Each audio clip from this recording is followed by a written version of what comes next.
Ok, pessoal, vamos retomar então, né? A gente vai falar hoje sobre aleitamento materno, né, na atenção básica, tá? Eu me chamo Mariane, sou enfermeira, né? Estou no TEL desde 2009, né? Sou teleconsultora. Algumas pessoas já me conhecem, para quem não me conhece, muito prazer. Boa tarde, pessoal. Eu me chamo Natácia, eu sou nutricionista, eu trabalho aqui desde o ano passado, 2013. Eu sou coordenadora de campo e alguns também devem me conhecer, enfim. Mas a gente está aqui hoje para trocar algumas ideias também, trazer um pouquinho de aleitamento materno para a gente conversar com vocês. Então, pessoal, por que a gente escolheu esse tema, né? Promoção do aleitamento materno na APS, tá? Porque a promoção do aleitamento materno na APS deve ser vista, pessoal, como uma ação prioritária para melhorar a saúde das nossas crianças, tá? Então, cabe a cada um de nós, desde o agente de saúde, o enfermeiro, o médico, todo mundo que está ali, os profissionais da área da saúde, tem que se conscientizar da importância do aleitamento materno, né? Mas para isso é fundamental o quê, pessoal? Acreditar na importância da amamentação, tá? Por que eu falo isso, pessoal?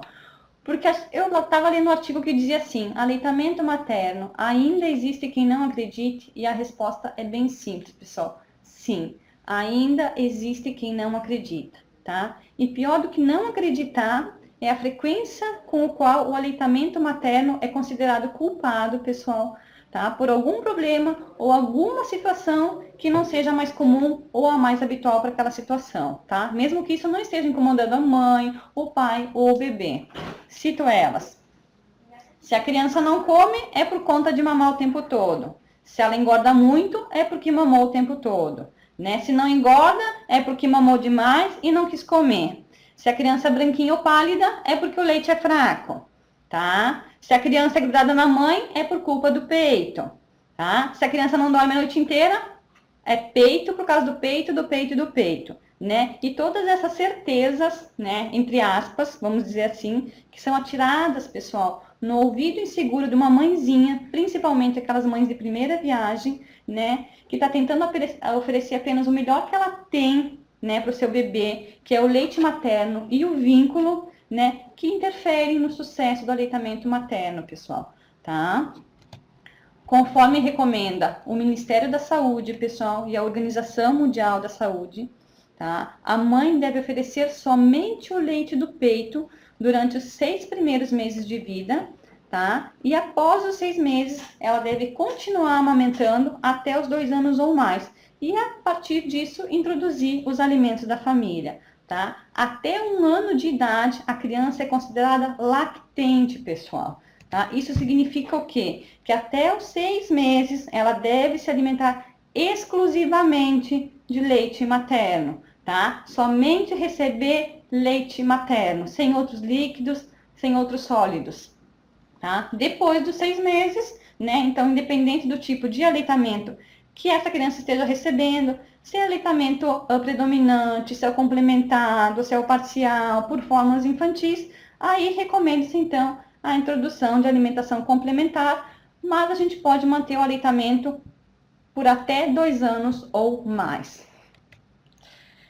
Então, pessoal, trazendo um pouquinho assim do que a gente tem de mais atual, né, em pesquisas no nosso país, desde lá a implantação do Programa Nacional, né, de Incentivo ao Aleitamento Materno, lá na década de 80, o que a gente tem encontrado, né, que os nossos índices de aleitamento materno, eles vêm aumentando ao longo dos anos, né, mas ainda eles estão abaixo do que se preconiza por todos os órgãos que a gente conhece, né, como o Ministério, a Organização Mundial da Saúde. E o que esses órgãos eles, né, preconizam? Que o ideal é que, no mínimo, 90% das crianças menores de 6 meses, elas estejam em aleitamento materno exclusivo, tá? Então eu trago para vocês alguns dados importantes da segunda pesquisa de prevalência de aleitamento materno nas capitais brasileiras e no Distrito Federal, que é a mais recente que a gente tem no Brasil, então é de 2009. E essa pesquisa, ela aponta que 41% das crianças menores de 6 meses, elas receberam aleitamento materno exclusivo. Ou seja, né, isso representa menos da metade, né, do que a gente falou ali dos 90% do que é preconizado. E outro aspecto bem importante que a gente traz para vocês é a questão da primeira hora de vida, né? A gente encontrou 67,7% nessa pesquisa das crianças que mamaram na primeira hora. E eu trago esse dado para vocês da primeira hora de vida porque esse dado é essencial, né? Essa primeira hora de vida, de mamada, é essencial para a vida do bebê. Por quê, né, pessoal? Porque protege contra a mortalidade neonatal, que ela ocorre até o 28º dia de vida, né? Ela é reconhecida pela Organização Mundial da Saúde como importante na promoção, proteção e no suporte do aleitamento materno. E também a gente tem a questão da iniciativa do Hospital Amigo da Criança, que ele reforça também a manutenção que a gente pode ter do vínculo, né, da mãe e do bebê. E isso vai auxiliar muito a gente evitar o desmame precoce, né? E uma coisa bem importante também de reforçar é a questão do colostro, que o colostro ele é, né, importantíssimo, ele é essencial na proteção do bebê, porque ele vai ser a primeira vacina, né, desse bebê, desse recém-nascido. E outro dado bem importante também que a gente traz é o tempo médio de aleitamento materno, que ele aumentou, né, 1 mês e meio comparado de uma pesquisa, da mesma pesquisa de 99 até 2008, e passou de 296 dias para 342, mas esse número ele continua baixo, né? Então, trazendo um pouquinho também, como vocês podem ver nesse slide, né, aquele bebê que é amamentado, ele tem inúmeras vantagens para a saúde dele, né? E dentro de todas essas vantagens, esses órgãos que a gente está vendo aí, esses sistemas, a gente acha importante citar alguns para vocês. Então, né, quanto à acuidade visual, né, aqueles bebês que são amamentados têm uma melhor acuidade visual, o sistema imunológico deles, eles têm uma maior resposta quanto à vacinação, né, os bebês amamentados também têm uma maior redução de desenvolver diabetes, né. Também a questão das infecções respiratórias, né, as respiratórias graves, essas crianças podem ter menos chiados, menos incidência de gripes, né, a questão da pneumonia e até mesmo risco de doenças, infecções urinárias, né.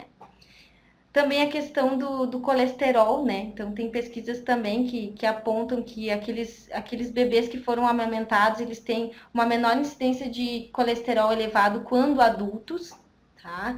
E além de todas essas vantagens, né, eu deixei por último aí para frisar bastante a parte do sistema digestivo, né?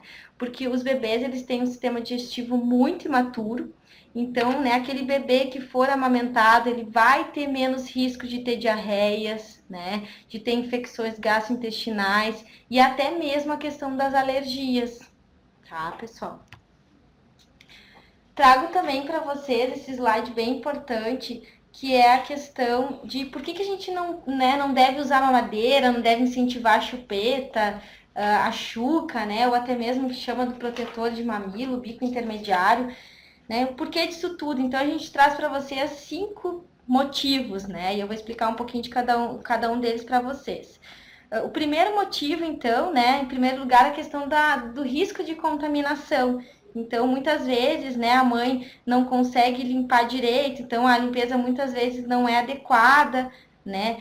A questão da lavagem das mãos antes do preparo, a questão da água que usa para aquele leite pode estar contaminada, ou os utensílios para preparar esse leite também pode estar contaminado. E até mesmo aquelas mães que têm o costume de guardar a mamadeira, né, com muita antecedência, deixa o mamar pronto ou deixa sobras, né? Então isso também aumenta muito o risco dessas diarreias que a gente tinha comentado antes, né? Então, gastroenterites, enfim. Outro motivo, então, bem importante é a forma de sugar o peito, que vai ser diferente da mamadeira. Então, são muito diferentes, né, essa forma. E isso pode fazer com que o bebê confunda, né? E ele vai acabar mamando errado, ele vai acabar mamando menos, ele vai chorar, né? E muitas vezes ele vai, por mamar menos, ele vai ganhar menos peso e ele vai estar também, muitas vezes, desistindo do peito. Então, isso vai também causar um desmame precoce. Outro motivo da gente estar, bem importante de comentar com vocês, é a questão ali de modificar a posição dos dentes, né? Então, o que que acontece? As estruturas orais, elas, quando não for no peito que o bebê vai mamar, a criança pode ficar dentuça, pode acabar ficar respirando pela boca, né? Isso também pode levar a um desmame precoce. Vale lembrar também, um outro motivo ali, então, é a questão do custo, né? E de ser mais trabalhoso. Então, o leite materno, ele é de graça, né? Ele não dá trabalho algum. Então, a mamadeira, a gente gasta mais tempo, mais dinheiro, mas a gente tem que gastar dinheiro, enfim, nas fórmulas. E, além disso, a gente vale reforçar, então, vocês, né, das unidades, que as mães que possuem baixa renda, né? Então, de estar, enfim, comprando outros tipos de leite, elas devem ser orientadas a não dar leite de vaca. A gente vai conversar depois sobre isso também, pelo risco das alergias e das intolerâncias. Então, sempre incentivar a questão do leite materno exclusivo também. Outro motivo de não usar a mamadeira é aquele que a gente já sempre reforça, a questão do vínculo. Então, né, aquela questão de garantir o contato mais íntimo entre o corpo da mãe e do bebê. Falando um pouquinho mais, então, da alimentação artificial, né, pessoal? A gente não pode deixar de falar um pouquinho disso também. Tem um ponto bem importante, talvez vocês não conheçam, né? Alguns conheçam, enfim, é o Código Internacional de Ética de Marketing dos Substitutos do Leite Materno. E a gente tem lá no 4º artigo que os pais, eles devem ser informados do perigo para a saúde, tá? No consumo desses leites artificiais, no consumo desnecessário ou até mesmo inadequado das fórmulas ou dos outros substitutos, tá? E quanto aos riscos, como eu trago nesse slide para vocês, tá? Além dos riscos para a mãe e para o bebê, a gente tem alguns artigos que falam também de outros 2 tipos de risco, que é para o meio ambiente, né?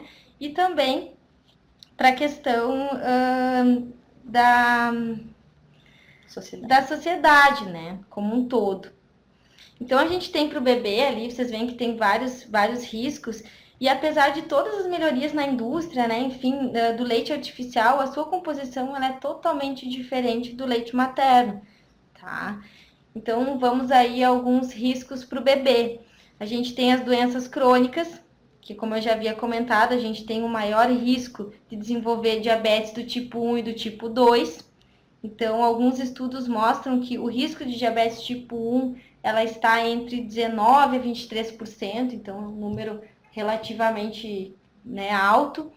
A relação entre o fato de ter sido amamentado e de se ter um excesso de peso, ele tem uma questão bem importante aí, pessoal, que é o efeito dose dependente, que é quanto mais tempo se amamenta, maior é o efeito protetor. Mas esse efeito protetor ele é discreto, né? Porque a obesidade, ela é uma doença multifatorial, então a gente tem que estar avaliando isso também. Quanto ao desenvolvimento cognitivo desse bebê, então, ainda não se tem um consenso, né? Mas vários estudos nos mostram que um menor desenvolvimento cognitivo está relacionado a crianças que foram, né, amamentadas, enfim, alimentadas com leite artificial. Também a questão das otites, né? Então, aumenta o risco de infecções, né? Infecções respiratórias, né? E ainda diarreias, gastroenterites, que também a gente havia comentado, né? E que se tem aí um risco de cerca de 40%, tá? Dessas diarreias e gastroenterites no primeiro ano de vida para esse bebê.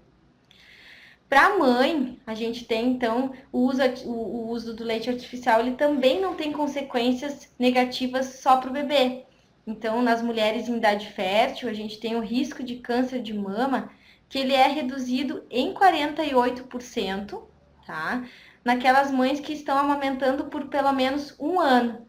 Então, aí eu abro um parênteses, né, e trago para vocês que uma mãe, por exemplo, de gêmeos, né, vai ter o mesmo efeito para ela, tá? Tá amamentando esses dois gêmeos, do que uma mãe vai ter o mesmo efeito do que uma mãe que está amamentando um outro de um ano, tá? Por um ano. O câncer de ovário também está relacionado, então, com esses riscos, né? Ele tem um risco elevado de cerca de 21%. A obesidade não está no slide aí, mas a gente pode dizer que tem alguma associação também, tá? E alguns outros estudos mostram outros riscos, então, como osteoporose, a depressão nessas mães, doenças cardiovasculares, né? E além disso tudo, vale a gente reforçar também que não amamentar comporta principalmente o risco, né? Um risco grande dela estar engravidando de novo, tá? Pode estar engravidando precocemente. Agora, pessoal, a gente vai entrar em composição do leite materno, e isso é muito importante, a gente ter esse conhecimento, saber realmente qual é a composição do leite humano para a fórmula infantil, para o leite de vaca, porque é isso que a gente vê no nosso dia a dia, né? Existe diferença?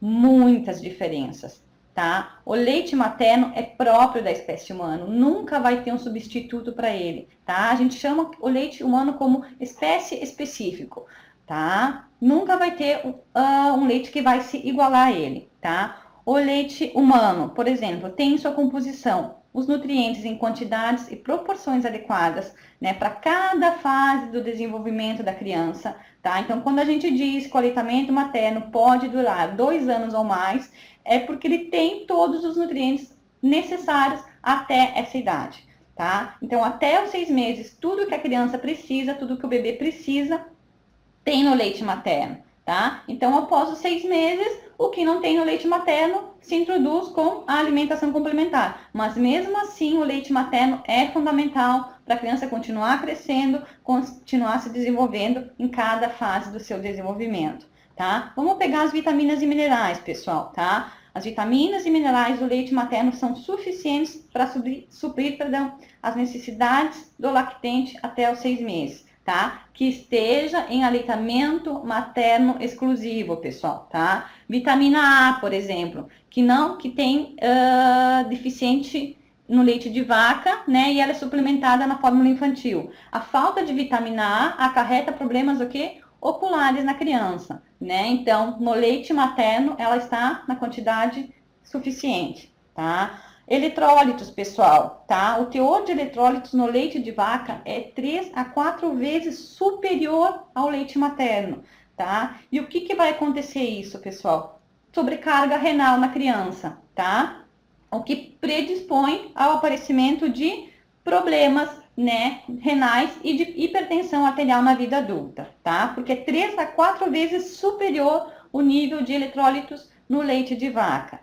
Tá? O ferro, pessoal, né? Se a gente for ver o ferro, ele aparece em maior quantidade no leite de vaca do que no leite materno. Só que o leite humano, ele tem uma maior biodisponibilidade, uma biodisponibilidade melhor. O que significa isso, pessoal? Tá? A gente consegue absorver e utilizar de forma melhor esse nutriente em comparação com a fórmula infantil e com o leite de vaca. O que significa isso, tá, pessoal? Se eu introduzir outros alimentos precocemente, tá, eu não vou conseguir utilizar o ferro, tá, proveniente dessa fórmula infantil e do leite de vaca. E o que pode acarretar? Uma anemia ferropriva na criança, tá? Então, tem menos quantidade de ferro, tem no leite materno, mas a biodisponibilidade dele é sempre melhor, tá? Água, pessoal, né? Que é uma briga que a gente tentou lá na ponta, né? Tem que dar água para a criança, tá? 87,5% do volume do leite materno é água, pessoal. Não precisa complementar com água, tá? Só vai complementar se a criança faz uso de fórmula infantil ou leite de vaca. Leite materno não precisa complementar com água. 87,5% do volume é água, tá? O leite do início da mamada, tá? É água, o leite anterior que a gente fala, tá? Então, já para as outras crianças que não fazem um aleitamento materno exclusivo, sim, é necessário complementar, tá? Outra questão, pessoal, que só tem no leite materno, fatores de crescimento e fatores de proteção imunológica, tá? Nenhum outro leite, nem a fórmula infantil e nem o leite de vaca tem isso, pessoal, tá? A mãe passa anticorpos para a criança, tá? Só vai passar anticorpos através da amamentação, né? Então, a criança que não é amamentada tem o seu sistema imunológico comprometido, né? Não consegue Nem os fatores de crescimento, né, pessoal, que também estão ausentes, não consegue receber isso através do leite de vaca e da fórmula infantil, tá? Então, a mãe que amamenta exclusivamente produz anticorpos, né, que vão ser passados, sim, nas mamadas para a criança, né? E a criança alimentada exclusivamente por fórmula infantil ou leite de vaca terá somente os seus próprios anticorpos, né? E a gente sabe que a criança, principalmente nos primeiros 6 meses, tudo é imaturo, sistema imunológico, sistema digestivo, né? Então, ela precisa, sim, que o sistema imunológico dela esteja se formando, senão ela fica muito mais vulnerável às infecções. Vamos entrar aqui, ó, como eu falei para vocês, né, pessoal? Ele é espécie específico, ele é único, nada vai substituir o leite materno, tá? Vamos falar um pouquinho das proteínas, pessoal, tá? O teor de proteína do leite materno, tá? Ele é perfeito para o crescimento e desenvolvimento cerebral do bebê, tá? Para isso que serve a proteína do leite materno, para crescer e desenvolver o cérebro do bebê, tá? A proteína presente no leite materno, pessoal, ela é facilmente digerida e bem absorvida pelo organismo do bebê, tá? A principal proteína do leite materno se chama alfa-lactalbumina, tá? Ela representa 10 a 20% da proteína total. Do leite de vaca, pessoal, é a caseína. A caseína é de difícil digestão. Só para vocês terem uma noção, 85%, tá? Tem 85% de caseína no leite de vaca e 60% no leite materno, tá? É uma quantidade muito grande que o organismo da criança não consegue digerir, tá? A quantidade de proteína, tá, pessoal, do leite da mãe não é afetada pelo que ela come, tá? Ao contrário da gordura, a proteína ingerida pela mãe não interfere na quantidade de proteína que a criança vai receber, né? Em relação a essa proteína, a alfa-lactalbumina, tá, pessoal? As pesquisas têm demonstrado o quê? Tá? Que ela é um auxílio crucial para a produção dos neurotransmissores, tá? Que permite que o cérebro da criança, né, opere de maneira eficiente, né? E ela funciona também, pessoal, ela provoca o suicídio, como eles falam, celular, para mais de 40 tipos de câncer, pessoal. Já foi comprovado num estudo, né, que ocorre a morte de células, né, que poderiam predispor ao aparecimento de câncer, tá?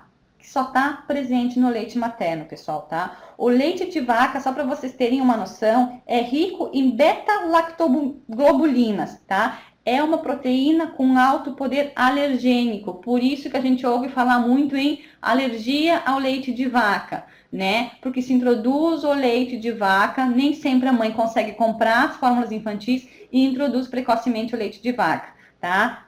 Aí o que acontece, né? Por causa dessa proteína presente no leite de vaca, dá as famosas alergias, né? Então é muito complicado.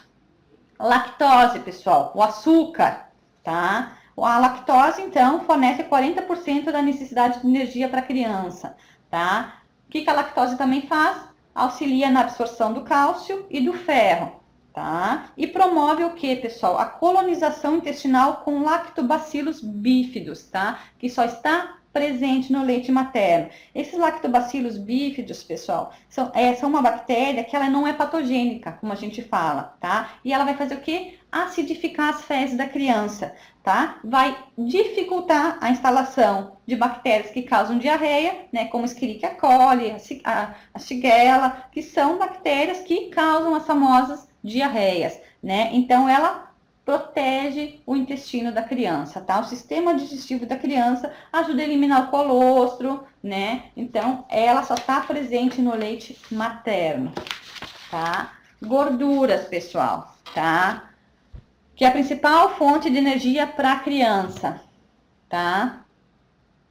O que o leite materno tem diferente do leite de vaca, tá, pessoal? Ele contém lipase, tá? Que ajuda na digestão das gorduras, tá? E contém ácidos graxos essenciais, tá? Só o leite materno contém isso, pessoal, tá? A carência de ácidos graxos essenciais na alimentação dos humanos acarreta no quê, pessoal? Alterações no crescimento, na pele, no sistema imunológico, sistema neurológico, várias manifestações, né, a carência, perdão, né, dos ácidos graxos podem acarretar para o desenvolvimento da criança, tá? É essencial também para o desenvolvimento do cérebro, pessoal. Os 1000 dias que eles falam nas pesquisas são essenciais para desenvolver todo o sistema neurológico da criança, né? E ela precisa de todos esses nutrientes para que realmente o cérebro dela opere de maneira eficiente. A gordura, sim, pessoal, ao contrário da proteína,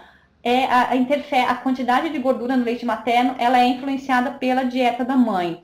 Tá? Então, se a mãe tem uma dieta rica em gordura, essa gordura sim vai passar pelo leite materno, ao contrário da proteína, que não muda o nível de proteína, tá? Então, a concentração de gordura no leite, a gente vai voltar agora, deu uma queda, né? Pedimos desculpas, tá?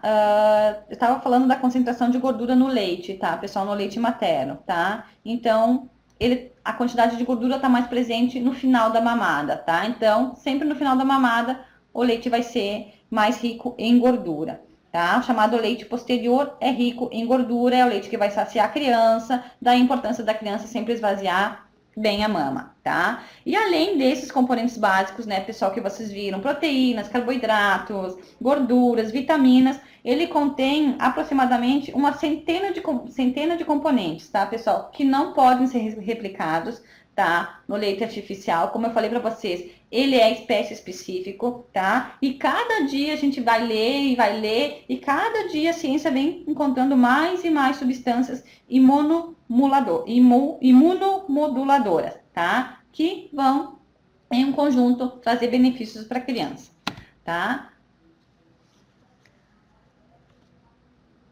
Aqui, pessoal, tá? Isso é muito importante para a gente quebrar alguns mitos, alguns tabus relacionados à amamentação, ao leite fraco, ao leite forte, meu leite não sustenta, tá? Variação da composição do leite materno. Isso é muito importante para a gente trabalhar, principalmente nos grupos de gestantes ou quando a gente está com alguma mãezinha que está com dificuldade em estar amamentando, tá? Qual é a diferença da composição do leite materno, tá? O leite do prematuro, pessoal, tá? Ele é um pouquinho diferente das mãezinhas, né, que tiveram bebês a termo, né, que nasceram lá com 39, 40 semanas, tá? Ele é mais rico em proteínas, né, e tem mais fatores de proteção. O próprio organismo da mulher se prepara para aquele momento, tá, pessoal? Mas nas mulheres a termos, qual é a composição do leite materno, tá? Então a gente tem o famoso colostro, que todo mundo sabe como é que é, né? E existe o leite maduro, tá? Que é dividido em leite anterior e leite posterior, tá? Nos primeiros dias, pessoal, o leite materno se chama colostro, tá? Ele contém mais proteínas e menos gorduras que o leite maduro, tá? O colostro, pessoal, está presente desde aproximadamente 20 semanas de gestação, tá? Até cerca de 2 a 7 dias após o nascimento da criança, tá? Do recém-nascido. Tá? O colostro, pessoal, ele é espesso, ele é pegajoso e ele é amarelo claro, tá? Então vamos lá, pessoal. A gente vai começar a falar sobre variação da composição do leite materno, né? O leite das mães de prematuros, ele é um pouquinho diferente dos bebês nascidos a termo, né? Ele é mais rico em proteína e fatores de proteção, porque é o que o bebê precisa nesse momento, tá? Nos primeiros dias, pessoal, tá? O leite materno é chamado de colostro, tá? Ele contém mais proteínas, ele tem menos gorduras, né? Do que o leite maduro, aquele que aparece a partir do 14º dia, né? Após o bebê ter nascido, tá? O colostro, pessoal, está presente desde mais ou menos 20 semanas de gestação e ele fica até 2 a 7 dias após o nascimento, tá? Ele é espesso, né? Pegajoso e amarelo claro, pessoal. Por que essa cor? Tá? Se deve principalmente à presença de beta-caroteno, tá? Ele é muito rico em proteínas, tá? O colostro, vitaminas, minerais, sais minerais e lactose, tá? No colostro, pessoal, vai ter aquela multiplicação da bactéria que eu falei para vocês, aquela bactéria não patogênica, o Lactobacillus bífidos, né? Que vai favorecer, né, o crescimento da flora intestinal, tá? Porque vai ajudar no quê? A expulsar o mecônio e evitar o quê, né, pessoal? O famoso amarelão, a icterícia, né, do recém-nascido, porque vai promover a limpeza intestinal, tá? Além disso, né, pessoal, como a gente sempre ouve falar, é a primeira vacina do recém-nascido, né? Porque o colostro é rico em imunoglobulinas, tá? Então, a gente tem o colostro do nascimento, né, até 2 a 7 dias de vida. Depois existe o leite de transição e o leite maduro, tá, pessoal? Tá? Aqui é uma imagem para vocês verem. Então, depois do colostro, a gente vai passar para o leite de transição, tá? Ele tem um pouquinho menos de imunoglobulinas, proteínas e vitaminas. Depois a gente vai entrar no famoso leite maduro, tá? E a imagem fala mais do que 1000 palavras, né, pessoal? E é isso que a gente tem que mostrar para as mãezinhas, né? A diferença, né, do colostro para o leite anterior ou leite posterior, para desmistificar aquela questão do meu leite é fraco, meu leite não sustenta, meu leite não engorda, tá? Porque ele vai variar de acordo com a mamada, né? Vai apresentar um tipo de coloração. O leite maduro, pessoal, então ele desce a partir do 14º dia, tá? E ele é dividido em anterior e posterior, como vocês estão visualizando na imagem, tá? O leite do início da mamada, a gente chama de leite anterior. Ele é rico em água, pessoal, tá? Ou seja, esse é o leite que vai hidratar o bebê, que foi o que eu falei para vocês antes, tá? Ele tem um alto teor de água, né? Por isso que o aspecto dele, pessoal, é igual à água de coco, esse aspecto azulado, né? Tá? Ele é rico em anticorpos e rico em açúcar, pessoal, tá? Este leite sozinho, pessoal, não consegue saciar a fome do bebê, tá? Porque ele tem pouca proteína e tem pouca gordura. Ou seja, ele vai matar a sede do bebê, mas não vai matar a fome. Por isso que é importante esvaziar uma mama para depois, né, oferecer a outra. Senão ele ou só vai mamar o leite anterior ou só vai mamar o leite posterior, tá? Leite anterior, do início da mamada, rico em água. Nós temos o leite do final da mamada, pessoal, que a gente chama de leite posterior, tá? Esse sim, pessoal, é rico em gordura e proteína, tá? Ou seja, é o leite que vai engordar e saciar a fome do bebê, pessoal, tá? Ele é bem amarelo devido à presença do beta-caroteno, que também está presente no colostro, que é aquele a foto que vocês estão vendo ali no slide, tá? O beta-caroteno está presente na cenoura, na abóbora, nos vegetais, né? E vem da alimentação da mãe, tá, pessoal? Tá? Então, por isso que a gente tem que orientar as mãezinhas a deixar o bebê mamar até secar o peito antes de passar para o outro, pessoal, tá? Porque sem o leite posterior, tá? Que só vem no final de cada mamada, pessoal, isso é muito importante as mãezinhas estarem cientes, tá? Ele só vem no final de cada mamada, o bebê não vai ficar saciado, ele não vai ganhar peso adequadamente, e daí vai dizer que o leite é fraco, que o leite não engorda e que o leite não sustenta. Então, tem que esvaziar bem a mama antes de oferecer o outro peito, tá? É muito importante isso, pessoal, vou frisar, né? Por causa da famosa crença popular de que o leite é fraco, pouco leite, o leite não sustenta, tá? Não existe leite fraco, não existe leite forte. O que existe é pouco leite ou muito leite, pessoal, tá? E a gente só vai conseguir aumentar a demanda de leite quanto mais o bebê sugar, tá? Quanto mais o bebê mamar, mais leite materno a mãe vai produzir, tá? Não existe outra fórmula para aumentar a produção de leite. Quanto mais sugar, mais vai mamar. Se eu introduzir a mamadeira, eu vou interferir na sucção e também eu vou deixar de produzir leite materno, tá? E da onde que vem essa crença, pessoal, tá? Algumas razões. Tá? O seio da mulher não é transparente, né? Então, a mãezinha não vê quanto que o bebê mama. Então, ela acha que o bebê mamou muito pouco. Olha a imagem ali em cima, pessoal. O tamanho do estômago do recém-nascido, tá? Comporta de 5 a 7 ml, tá? De leite. Então, a mãezinha acha que o bebê tem que mamar litros e litros para ficar satisfeito. Olha o tamanho do estômago do recém-nascido, né? De 5 a 7 ml ele já está satisfeito, pessoal. E por isso que ele mama mais a cada 2, 3 horas. Porque é muita pouca quantidade que ele consegue absorver, né? Que ele consegue tomar, né? Mamar cada vez, né? Conforme ele vai crescendo, vai aumentando a quantidade de ml que consegue ingerir, né? Então, a mãezinha não vê e acha que aquela mamadinha ali não foi suficiente, tá? Muitas vezes, a mãezinha espreme a mama para saber se o seio tá com muito leite, né, pessoal? E nem sempre quando a gente faz a ordenha, sai muito leite, né? Quem é mãe, quem já foi mãe, né? Quem já amamentou, sabe que essa é a realidade, né, pessoal? A saída do leite está intimamente ligada ao momento que o bebê vai mamar, a hora da mamada, a estímulos neuroendócrinos que a gente fala, né? Quando a gente pensa que está na hora, já jorra leite, pessoal, sai leite sozinho, né? Então, às vezes, a mãezinha vai fazer ordenha para ver se o leite dela é forte, se sustenta, e não vai sair aquela quantidade que ela imagina, até porque se fala que o leite tem que espirrar, tem que jorrar,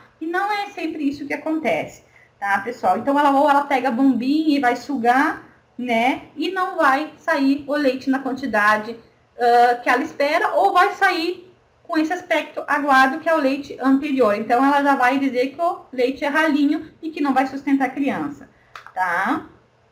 Essa questão da composição também variar, né, pessoal? O leite anterior, às vezes ela vai fazer ordenha, pega o leite anterior, então, é muito aguado, tá muito líquido, isso aí não vai nutrir minha criança, né? Então, a diferença de um leite para o outro, a gente tem que mostrar para as mãezinhas, tem que orientar elas, que elas têm que saber, né, que existe essa variação na composição do leite materno, tá?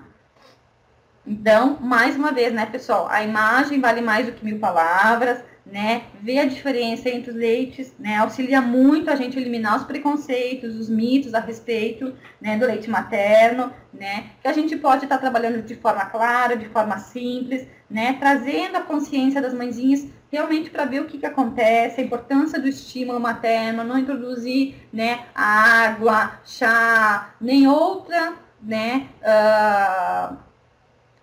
líquido, né, que pode interferir na sucção, vai interferir na produção do leite, né, e isso sim vai interferir, né, na amamentação, tá, pessoal? Então, é aleitamento materno exclusivo desde a primeira hora, né, quanto mais a criança mamar, mais leite a mãe vai produzir, tá?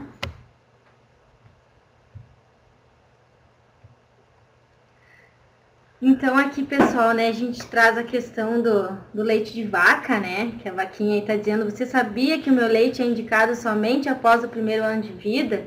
Então, a gente está trazendo para vocês, né, muitas vezes as mães introduzem, como a Mariane falou até agora, né, introduz leite de vaca, mas ele reforçar que ele não é recomendado para menores de 1 ano, tá? Ele é muito diferente, a composição dele é muito diferente do leite materno.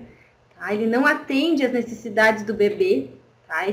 O leite de vaca, ele não tem, ou ele tem muito pouco, uma série de nutrientes essenciais para o desenvolvimento, tanto físico, quanto neurológico, quanto mental dessa criança, né? Por exemplo, o leite de vaca, ele tem 3 vezes mais proteína do que o leite materno, mas é uma proteína de difícil digestão, né? E a criança já possui, né, um sistema digestivo muito imaturo. E outro aspecto importante é a questão das imunoglobulinas, que também já foi comentado, né? Mas nesse caso, o leite de vaca, ele tem as imunoglobulinas específicos para prevenir doenças de origem bovina e não para humanos. Então, na verdade, não serve, né, para o bebê esse leite de vaca. Ele não vai estar protegendo esse bebê contra as doenças que ele possa vir a ter. Enfim, na impossibilidade total de uma criança receber leite materno, jamais, vocês têm que orientar, jamais dar leite de vaca. Nesses casos, a gente tem as fórmulas infantis, que elas não têm todas as vantagens, todos os nutrientes, né, do leite materno. Esses leites artificiais, eles são feitos do leite de vaca, né, mas eles fornecem pelo menos os nutrientes para cada fase de desenvolvimento. Então, eles são melhores do que o leite de vaca, mas sempre está frisando que o leite materno deve ser dado, tá? Mesmo na impossibilidade nesses casos. Acho que a gente botou um slide, pessoal, sobre a preparação das mamas para amamentação, né? É muito importante a gente trabalhar isso desde o pré-natal, né? Muita coisa, né? Muitas informações foram mudadas, né? De um tempo para cá, né, as orientações se modificaram, tá? A preparação das mamas, né, para amamentação, que era tão difundida no passado, não tem sido mais recomendada na rotina, tá, pessoal? O que os estudos dizem? Que a gravidez se encarrega disso, tá? Então, manobras para aumentar e fortalecer os mamilos, né, ou esticar os mamilos com os dedos, esfregar a buchinha, ou toalhas ásperas, pessoal, não são recomendadas, tá? Porque na maioria das vezes isso não funciona e pode até ser prejudicial, pessoal, tá? Pode, inclusive, induzir ao trabalho de parto, né? Nas mãezinhas que já tem algum fator para entrar em trabalho de parto prematuro, fazer o uso desses artifícios pode, né, comprometer ainda mais e fazer com que ela tenha um parto prematuro, tá? Porque quando a mama é estimulada, né, pessoal, o organismo produz o quê? Ocitocina, né? É o hormônio que estimula o quê? As contrações. Então, na mulher que já tem esse fator, né, pode estimular o parto prematuro, tá? Então, não se recomenda mais fazer isso, tá? Outra questão, pessoal, o uso de conchas ou sutiãs com orifício central para alongar os bicos, os mamilos, tá? Também não, né? Os estudos mostram que não se torna eficaz, tá? A maioria dos mamilos apresenta melhora com o avançar da gravidez, tá? Sem nenhum tratamento, sem nenhuma intervenção, tá? Para as mãezinhas que têm mamilos planos ou invertidos, né? A intervenção logo após o nascimento, né, é muito mais importante e efetiva do que durante o pré-natal, tá, pessoal? O uso de sutiã, sim, é recomendado, né, pessoal, para sustentar as mamas, né? Então, porque há aumento do volume, né? Banho de sol continua sendo recomendado, 15 minutos, né? Antes das 10 da manhã, depois das 4 da tarde, ou uso de lâmpadas, né, pessoal? Isso está sendo recomendado, mas o uso de sabões, cremes, pomadas, evitar, tá, pessoal? Para evitar rachaduras, para evitar fissuras que podem comprometer a amamentação, tá? Então, a gente tem que estar orientando isso para as mãezinhas também. Então, pessoal, aqui, além de a gente falar um pouquinho do aleitamento materno, é importante a gente dar início também, né, na alimentação complementar dessas crianças e saber orientar também essa alimentação complementar, né? Bem importante a gente saber que essa alimentação complementar, ela tem que ser dada, tem que ser iniciada no tempo certo, então sempre vocês orientarem que é a partir do 6º mês, e não parar o leite materno, então sempre, né, dar essa alimentação de forma gradual, mas juntamente com o leite materno, tá? Além disso, ela deve ser adequada. O que é o adequado, né? Ter um valor nutricional igual ao leite materno. Então, sempre uma alimentação variada, né? Essa alimentação com frutas, principalmente. A gente está iniciando com verduras, legumes, tá? Além disso, cuidar, então, a segurança dessa alimentação, ou seja, ter cuidado quanto à manipulação, à contaminação, que essa criança também continua com um sistema digestivo imaturo, tá? E a gente cuidar com a quantidade. Então, a criança, ela não come a mesma quantidade que um adulto, né? Então, sempre cuidar, fracionar essas alimentações dessa criança. Também a gente cuidar a textura, então a começar com as papinhas, né, as famosas papinhas, se é algo pastoso, tá?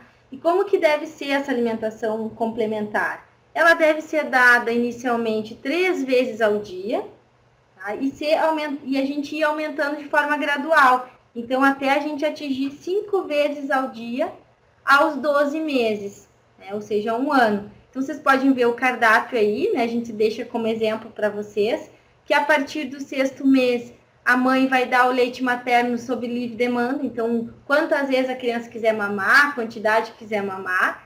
E a gente vai ter 3 papas, daí uma papa de frutas, né? Pela manhã, uma papa salgada pelo fim da manhã e uma outra papa de frutas no meio da tarde, sempre complementando com leite materno, tá? Depois dos 7 meses em diante, até os 12 meses, a gente vai ter também o aleitamento materno de livre demanda, e aí a gente vai ter 4 papas, então a gente vai aumentar para 4 vezes, intercalando papa de fruta, papa salgada, papa de fruta e papa salgada, tá? E depois, após, então, 1 ano de vida, essa criança também vai estar mamando, né, conforme a demanda dela. E aí a gente vai ter uma refeição, então, pela manhã, sempre lembrando de ter, por exemplo, um carboidrato, né, um pãozinho ou uma frutinha amassadinha com aveia, né, uma outra fruta, uma outra refeição que seja básica da família, né, no final da manhã, uma outra fruta e no final da tarde também, então, como se fosse um jantar, uma refeição básica da família também. Então, ela vai estar se alimentando as 5 vezes que a gente falou que ela deve estar se alimentando até 1 ano de vida. Lembrando que a gente tem ali, após os 2 anos, a comida, então a criança vai estar compartilhando a comida que a família vai estar se alimentando, então 3 refeições e 2 lanches, né? Então a gente vai estar já complementando, a criança vai estar interagindo com a alimentação normal da família, a consistência também, Então, pessoal, como a gente, né, enquanto profissionais da área da saúde, serviços de saúde, a gente pode estar apoiando a amamentação, né? Então, a gente já viu que a Organização Mundial da Saúde, a Unicef, a Sociedade Brasileira de Pediatria, a Sociedade de Pediatria de São Paulo, né, várias ligas mundiais, né, vários pediatras, enfermeiras, doulas, né, são vários os profissionais que acompanham e defendem essa causa, né, a importância da amamentação, do aleitamento materno exclusivo, pessoal, tá? A melhor opção sempre vai ser o aleitamento materno, tá? Ele já está pronto para uso, pessoal, ele é grátis, ele é limpo, ele é seguro, né? E ele é feito especialmente para o bebê, tá? Então, o mais importante nisso tudo, pessoal, é a informação, tá? Só que não é qualquer informação, pessoal. É uma informação ética, responsável, baseada em evidências, né? Em trabalhos científicos, enfim, tá, pessoal? E cada dia a gente viu, né, e lê e pesquisa, né, que os estudos têm mostrado, né, e comprovado a importância do aleitamento materno, né? Então, o que eu digo para vocês, pessoal, tá? Não basta a gente ter conhecimento de que a amamentação é importante, ok, né? Eu preciso também ter competência para me comunicar com essas gestantes e com essas mãezinhas, né, que estão ali querendo dar apenas o melhor que elas têm, que é o aleitamento materno, né? Então, eu tenho que ter competência para me comunicar com eficiência. E como é que eu consigo isso, pessoal? Usando a técnica do aconselhamento em amamentação, tá? E aconselhar, pessoal, não significa dizer para a mulher o que ela deve fazer. Significa ajudar a tomar decisões, tá? Após ouvir ela, né? Entender e dialogar sobre os prós e contras das opções que ela tem em relação à alimentação da criança. Tá? O que ela pensa em relação à amamentação? O que ela pretende fazer em relação à alimentação da criança? Tá? Então, é muito importante que nesse aconselhamento, né, as mulheres ou as gestantes, né, sintam que vocês se interessam pelo bem-estar delas, né, e dos filhos que virão. Tá, pessoal? Então, elas precisam sentir confiança em vocês, elas precisam se sentir apoiadas e acolhidas. Tá? Então, por meio do diálogo, né, a gente tem que ajudar a mulher a tomar decisões, né, além de desenvolver, né, a confiança dela na gente, tá, pessoal? Por quê, pessoal? Né? Porque amamentar é um ato de entrega, tá, pessoal? E ela precisa estar disposta a se entregar, tá, pessoal? Hoje em dia, a amamentação é vista como uma opção, né? Antigamente, era um ato fisiológico, normal, natural. Hoje eu opto ou não por amamentar. E a gente tem que mudar essa realidade. Tá, pessoal? O que a gente pode fazer para ajudar, né, a modificar esses números, tá, pessoal? Existe, vocês já devem ter ouvido falar nos 10 passos para o sucesso da amamentação, tá? Tanto as maternidades quanto as unidades básicas de saúde, tá, deveriam ter uma política de aleitamento materno exclusivo, tá? O que é isso? Tá? Que cubra as orientações contidas nos 10 passos para o sucesso da amamentação, tá? Para proteger a amamentação, pessoal. O que é isso?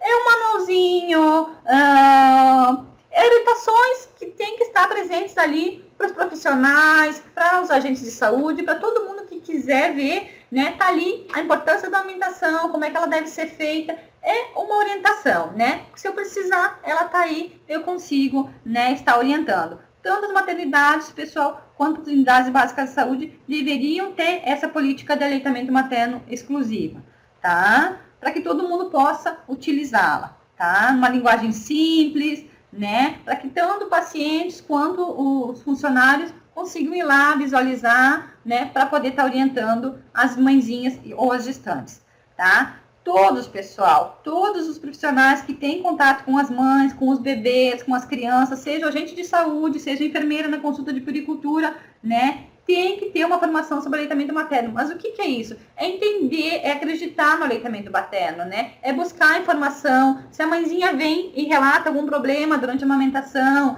dificuldades, né? Eu tenho que dar um retorno para ela, eu não tenho que fazer de conta que nada está acontecendo. Se ela me traz uma queixa, eu tenho que, né, tentar dar um retorno para ela, pessoal. Então, eu também tenho que receber uma formação sobre isso, eu tenho que procurar informações sobre isso, tá? Grupos de gestantes, pessoal, tá? E promoção do aleitamento durante a gravidez, pessoal, tá? Várias pesquisas têm demonstrado, né, que tem impacto positivo na prevalência do aleitamento materno.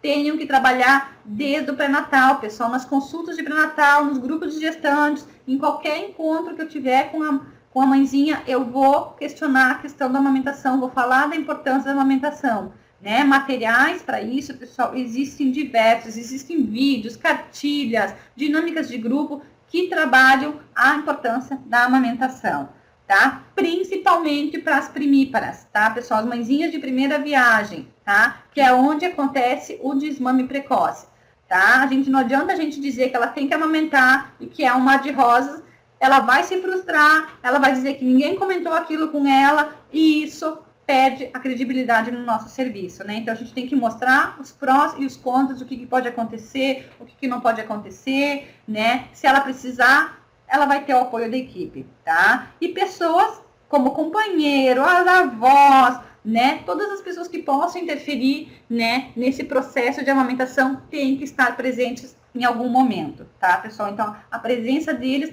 é muito importante para a gente tentar quebrar aqueles tabus e aqueles mitos relacionados à amamentação, tá?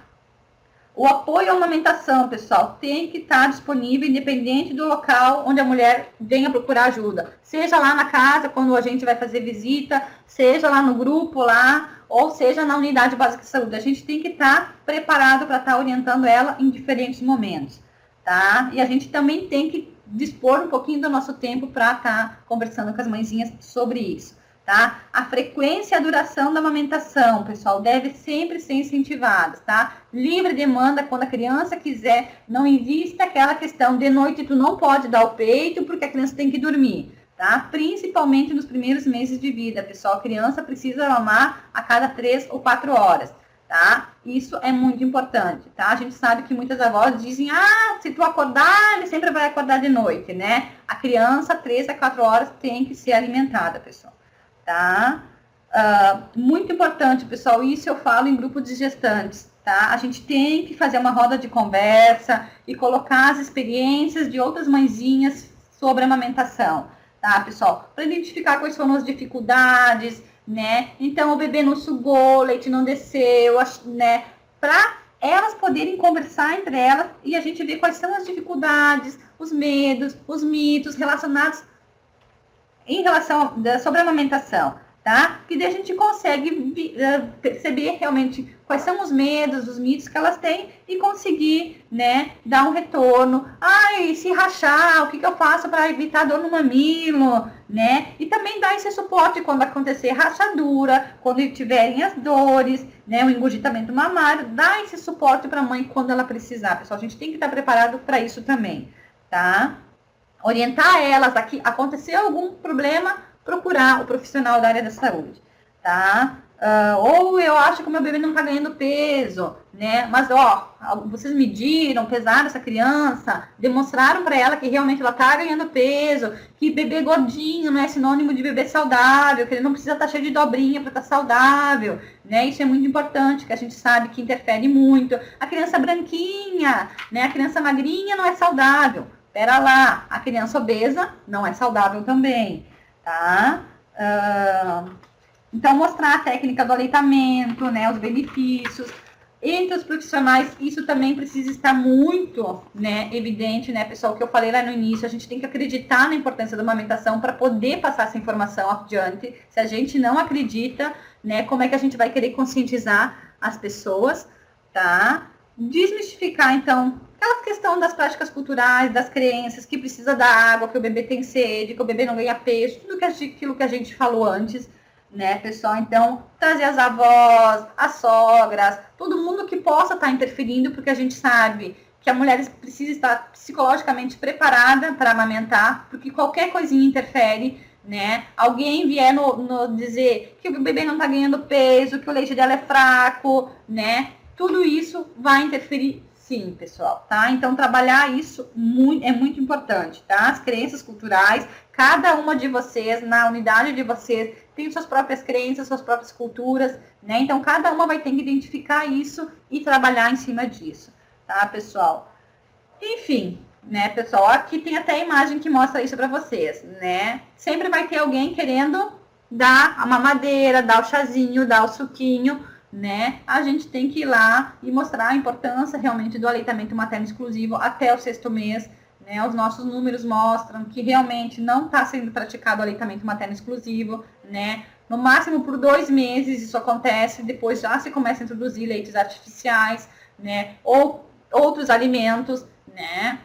Nem sempre as mães vão conseguir introduzir leites, os leites artificiais acabam introduzindo leite de vaca, que não é recomendado para crianças menores de 1 ano, né? Que predispõe ao aparecimento das alergias ao leite de vaca, né? Daí tem que comprar um leite especial, né? E toda aquela questão que acaba caindo dentro, né, das unidades básicas de saúde e acabam cobrando de vocês, né, pessoal? Então, a gente tem que realmente buscar essa informação, né, acreditar nisso, né, e tentar modificar. E isso é muito simples, né, pessoal? É sentando, é aconselhando, é conversando, o que ela pensa, quais são as experiências, né, o que ela realmente pensa em relação à amamentação, tá?